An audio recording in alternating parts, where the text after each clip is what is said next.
Could the approval of a Bitcoin ETF, if we get it, ever, turbocharge Bitcoin and other crypto, maybe like Solana, in the new year? Let's bring in Anthony Scaramucci on this, the founder of Skybridge Capital, noted crypto investor as well. If I had to have, with everything else that has gone on with crypto, okay, with all the problems, this Bankman-Fried character, a bunch of other things, and someone said, but Bitcoin's going to go up 160%, I would have said, what is in your eggnog, because I want some? Yeah, listen, I mean, it's very hard to understand why it went up that rapidly for the persons that are not studying Bitcoin. But if you step back and look at the 14 years of Bitcoin, or now almost 15, it is easier to understand for those people.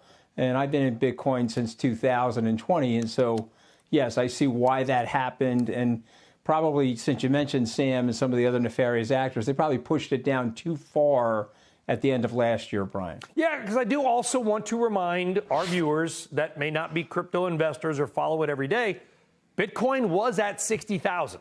So we've had a hell of a run this year. It's been great, but we're still well off our highs. Do you think next year, or if we ever get a Bitcoin ETF, that high can be breached?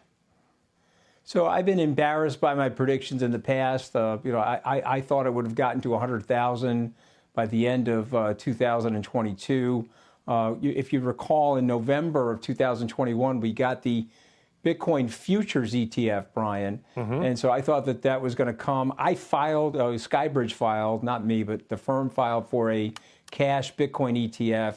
It was rejected alongside of Fidelity and many other players. We'd elected not to do that now because of the competition. So a lot of this stuff got dragged out because of the regulation. But if you're asking the question, will Bitcoin get through its all-time high? I believe it will. I don't know when. There could be some selling pressure, sort of that whole buy on the rumor, sell on the news in the beginning part of the quarter. But if you're asking by year end, hopefully you'll invite me back. I think we'll be through the all-time high.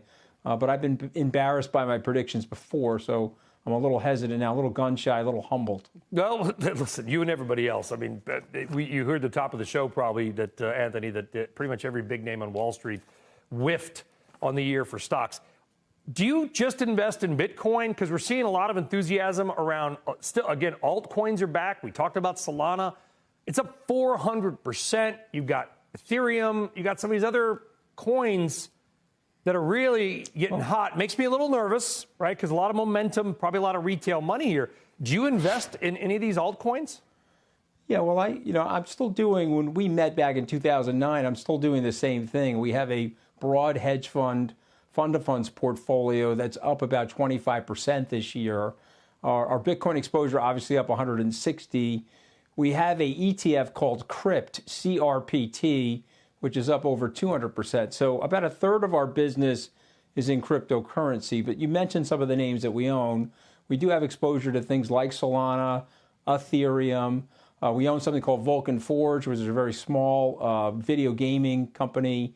But Algorand is another name that we own a lot of. And so we do have some of the what we would call the altcoins. But the big kahuna in the room is Bitcoin. I have something called Casper Laboratories. I mean, those are just some of the names that we have.